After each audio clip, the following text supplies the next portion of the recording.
Bapak, Ibu, Saudara-saudari, adik-adik yang terkasih, umat paroki Santo Yosef Medari dan stasi Santo Thomas Seyegan yang berbahagia, salam sehat sejahtera selalu. Pada hari Selasa tanggal 23 Juni tahun 2020, kita hendak merenungkan sabda Tuhan sebagai bekal perjalanan hari ini dari Injil Yesus Kristus menurut Matius bab 7 ayat 6 ayat 12 sampai dengan 14. Marilah kita mengawali permenungan kita dengan berdoa. Dalam nama Bapa, Putra dan Roh Kudus. Amin. Allah Bapa, tujuan hidup kami, semoga kami dapat melalui pintu gerbang yang sempit agar dapat sampai ke sumber kehidupan. Ialah Yesus cahaya hidup kami, yang bersama Dikau dalam persekutuan Roh Kudus hidup dan berkuasa Allah sepanjang segala masa. Amin.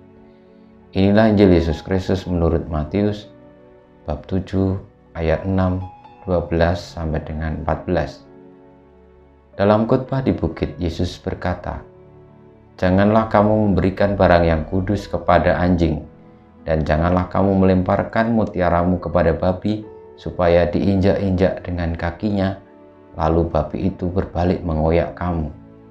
Segala sesuatu yang kamu kehendaki diperbuat orang kepadamu, perbuatlah demikian juga kepada mereka. Itulah isi seluruh hukum Taurat dan kitab para nabi. Masuklah melalui pintu yang sempit itu, karena lebarlah pintu dan luaslah jalan yang menuju kebinasaan, dan banyak orang telah masuk melalui pintu dan jalan itu. Tetapi sempitlah pintu dan sesaklah jalan yang menuju kehidupan, dan sedikitlah orang yang menemukannya."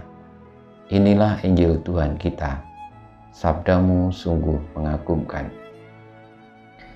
Saudara-saudaraku yang terkasih, dari kita sendiri dalam hidup ini kecenderungan untuk mencari nyaman, enak, dan mudah lalu menjadi kecenderungan kita semua sebagai seorang manusia.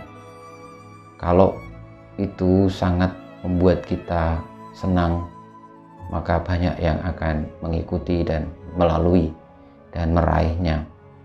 Itu menjadi gambaran bagaimana Yesus memberikan sabdanya bahwa jalan menuju kepada kehidupan itu tidak populer, sempit, tidak mudah, tidak banyak yang mau melaluinya. Kita pada saat ini dituntun untuk melalui pintu yang sempit itu. Meski tidak banyak orang mau mengikutinya, mau melaluinya, tetapi ketika kita boleh setia, kita akan menuju kepada kehidupan. Demikian jugalah ketika kita menjadi pengikut Tuhan Yesus yang harus setia kepada kebenaran. Mungkin tidak banyak orang yang berani atau yang mau melalui atau mengikuti, melaksanakannya karena itu tidak mudah. Tetapi jika kita setia, maka kita akan memperoleh kehidupan. Demikian juga ketika kita melemparkan barang yang kudus kepada anjing ataupun melemparkan mutiara kepada babi, tentu itu semua tidak akan ada gunanya. Maka marilah kita tidak merepotkan diri dengan hal-hal yang tidak utama dalam hidup ini, yang hanya sekedar menjadi kekhawatiran kita karena kita tidak melalui pintu yang lebar. Tetapi ketika kita berani untuk tetap menjaga kekudusan, meskipun kadang-kadang dianggap kita ini sok suci ataupun dianggap sok hebat, tetapi kalau kita benar-benar tulus dalam melaksanakannya karena kesetiaan kita kepada Tuhan, maka meski melalui pintu yang sempit, tidak populer, bahkan mungkin tidak pernah dilihat orang, tetapi itu akan ada maknanya, karena kita tetap memberikan barang yang kudus kepada mereka yang berhak untuk menerimanya, dan mutiara tidak kepada mereka yang tidak bisa menggunakannya. Saudara-saudari, semoga sabda Tuhan ini menuntun kita, menunjukkan kepada kita yang sejati, yakni Tuhan Yesus sendiri, sehingga dengan demikian kita pun bisa melaksanakan apa yang menjadi hak serta kewajiban kita sebagai umatnya, yakni untuk mengasihi dan terus-menerus mengasihi.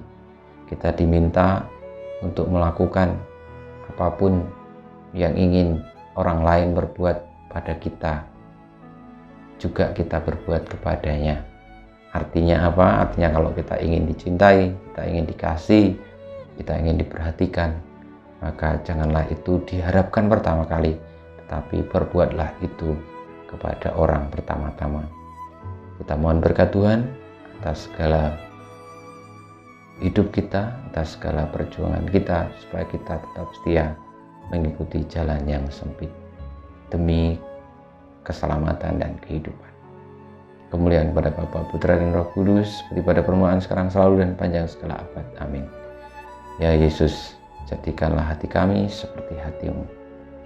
Tuhan bersamamu dan bersama Roh-Mu, kita semua, hidup kita, karya-karya kita, perjuangan kita untuk tetap setia melalui jalan yang sempit, tetapi setia kepada Allah dan kepada jalan kebenaran, senantiasa dibimbing, dilindungi, diberkati oleh Allah yang Maha Kuasa, Bapa dan Putra dan Roh Kudus.